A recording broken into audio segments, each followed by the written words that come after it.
Hello and welcome. This is a TaxCast Extra from the Tax Justice Network. I'm Naomi Fowler. Nearly 5 years ago, two former employees of the accountancy company PricewaterhouseCoopers worked with a journalist to expose how that employer was working with Luxembourg's tax authorities, which were secretly rubber-stamping corporate tax dodging schemes on an industrial scale. It was draining huge amounts of tax revenue from other countries. All three men were dragged through the courts in Luxembourg. For the two whistleblowers, it was the end of their careers. They suffered harassment and stress. After appeals, one of the whistleblowers, Antoine Deltour, and the journalist, Edouard Perrin, have been acquitted. The second whistleblower, Raphael Allé's case continues. So what did the European Union's Competition Commissioner, Margrethe Vestager, do in terms of investigating the cases exposed? Although she investigated other cases and the breaking of European Union competition rules, she has still not investigated any of the cases exposed by the LuxLeaks scandal. Right from the beginning, when Jean-Claude Juncker became the European Commission President, the Tax Justice Network argued that there was an obvious conflict of interest. Jean-Claude Juncker is the former Prime Minister of Luxembourg and one of the main architects of that country's tax haven business model. Luxembourg is currently ranked number 6 in the Tax Justice Network's Financial Secrecy Index, and it's always been in the top 10 worst offenders since the Financial Secrecy Index began. The Tax Justice Network's often referred to Luxembourg as the Death Star of financial secrecy in Europe. Here's the Tax Justice Network's John Christensen. Yeah, look, I coined that phrase, the Death Star, because when we first started publishing the Financial Secrecy Index in 2009, Luxembourg was ranking right up there. And of course, Luxembourg sits within the European Union single market. It's been one of the founder members of what was then the European Economic Community. It's been a key player in shaping the European Union in all sorts of ways, and yet there it is, a massive secrecy jurisdiction stroke tax haven. And it really began to kick off in the early 1990s. Jean-Claude Juncker, who's now of course has been presiding over the Commission for a long time, he was elected Prime Minister of Luxembourg in 1995. Since he was elected Premier, Luxembourg saw a massive expansion, particularly of its role as a tax haven for US multinational companies who are using the Grand Duchy to shift profits from other countries in Europe through Luxembourg to offshore tax havens. So Luxembourg clearly, during Juncker's premiership, became a focus for special deals that were being signed between their tax administration and the big four multinational accounting firms like PricewaterhouseCoopers. And these special agreements allowed them to engage in massive profit shifting, mainly through the use of treasury operations to extend loans to their subsidiary companies and use the interest on those loans for profit shifting purposes. Now, Juncker has claimed subsequently that he was not involved, that all of these special agreements were purely handled at an official level. Now, frankly, this stretched everyone's credibility because in a very small state like Luxembourg, there is massive overlap between politicians and administrative officials. But it gets worse because the culture of Luxembourg was quite aggressive. For what it's worth, Luxembourg is one of the few places where I have been physically threatened by a banker. But look at what happened to the LuxLeaks whistleblower, prosecuted, and this is even worse, the journalist who handled the information, Edouard Perrin, a Frenchman, he was also prosecuted. So this is a country which frankly acts as a big bully on the block. And I think that reflects the general political culture that Juncker put into place when he was Premier. Okay, and so when he became the European Union's Commission President, that caused great concern for Tax Justice Network, didn't it? It certainly did. In fact, we were arguing that he was unfit to hold this office, particularly at a time after the financial crisis, when it was clear that the European Union would have to make significant moves against tax havenry within its own borders. So we were calling for automatic information exchange to be adopted right the way across the Union. We were calling for country-by-country reporting. We were calling for full transparency of beneficial ownership, not just of companies but of trusts. And we were calling for the European Union in particular to move towards what's known in the jargon as the common consolidated corporate tax base. Now, this is a really important step towards being able to tax multinational companies on a unified basis, so-called unitary taxation. And this is an area where the European Union should be leading the world. Now, Juncker has said all along he's very much in support of all of these measures, but actions count louder than words. We haven't seen sufficient action from him. Overall, I think that we can fairly say that Juncker's presidency has been something of a disappointment for the tax justice community. A disappointment indeed. I'm talking now to Simon Bowers of the International Consortium of Investigative Journalists, which covered the LuxLeaks scandal. There have been some high-profile investigations from the European Union's Competition Commissioner into massive tax underpayments by Apple and Starbucks and Fiat and Amazon. And EU member states were found to be breaking EU competition rules by offering those companies corporate tax deals not available to smaller companies. But those investigations all began before the LuxLeaks scandal broke. And since the LuxLeaks scandal, more investigations have been launched by the Competition Commissioner, including Nike and IKEA and a French electricity company, but still no investigations have taken place into the cases that were exposed by the LuxLeaks whistleblowers, and that's even though some of them allowed companies to pay less than 1% tax in Luxembourg. So why have the LuxLeaks cases that were exposed nearly 5 years ago now not been investigated in your view? Well, it's a burning question, really, because you've got to think of it in the sense of if you regard these as potentially unfair tax treatments, that's an issue for competition law. The EU doesn't have competency over matters of tax law. That's a matter for member states. But when things look unfair, in simple terms, that becomes an issue of competition law, one company getting advantage over the other. The obvious person to look at it would be the EU's competition commissioner, Margrethe Vestager. And she came out, obviously there were questions to her very quickly after LuxLeaks, and she came out very firmly and she said, in effectively a sort of holding statement, she said, yes, we're looking at these documents and we consider them market information, she called them. And she said, we will examine it and we'll evaluate whether or not this leads to an opening of a case. And we've not heard anything since. And of course, the great figure looming over that question of whether or not to investigate is Vestager's boss, the Commission President Jean-Claude Juncker, because he, for almost 20 years previously, he served as Prime Minister of Luxembourg. And so the question is he a credible person to oversee the European Union's attempt to deal with this grubby mess that has been exposed just as he's arrived in 2014 as president of the European Commission? Bear in mind that his knee-jerk response at the time was, well, there was nothing technically illegal and everyone was at it.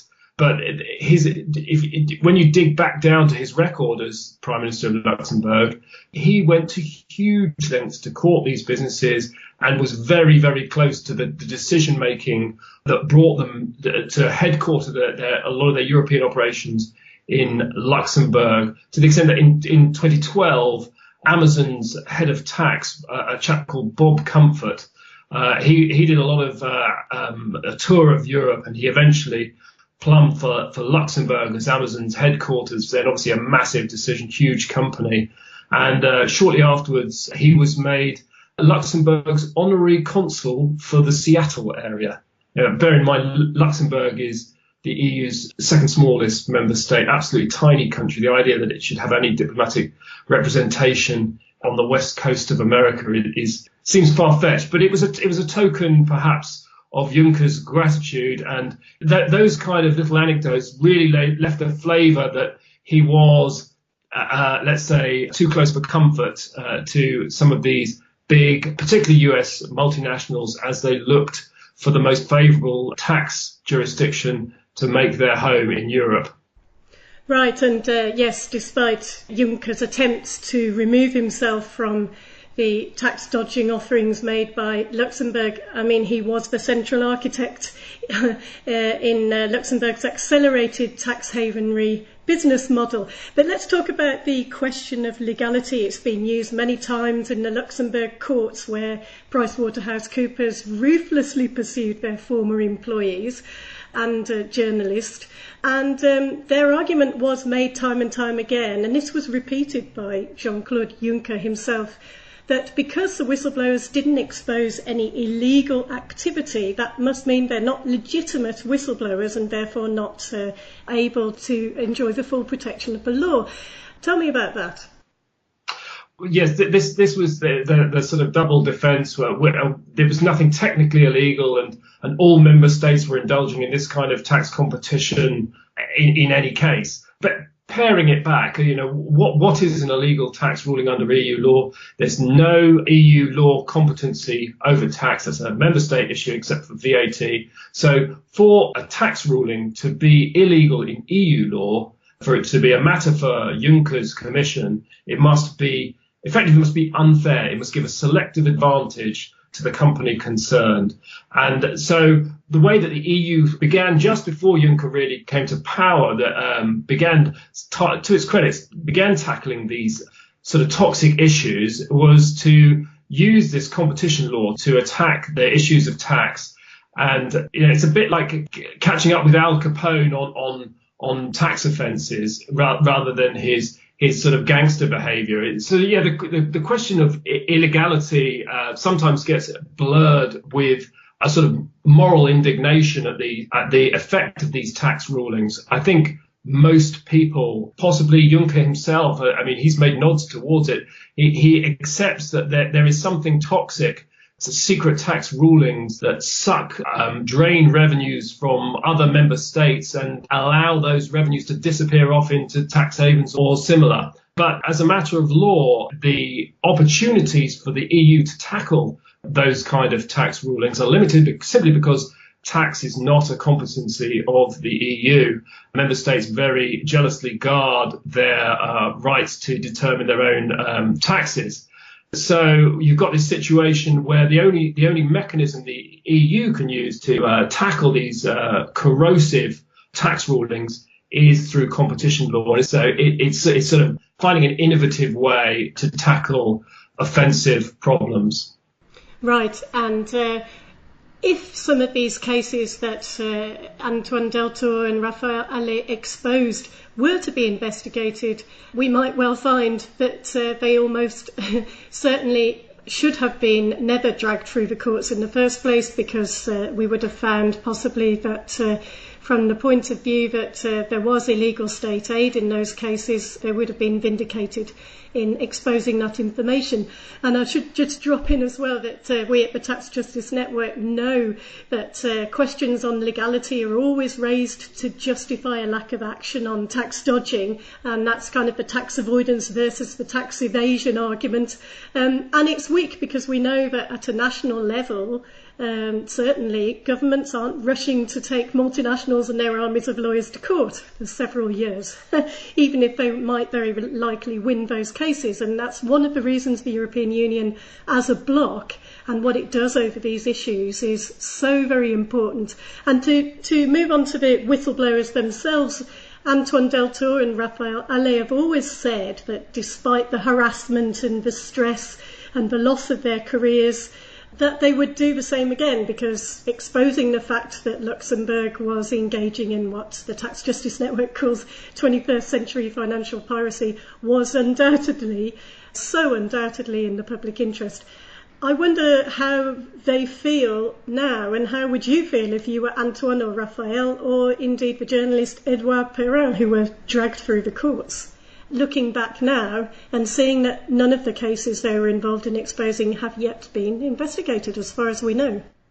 Well, it's interesting. I think all eyes must be on Commissioner Vestager as she gave that holding statement in 2014 saying she's still looking at whether to investigate or not. But since then, she has said that the whistleblowers are to be congratulated and praised and that the journalists themselves are to be thanked.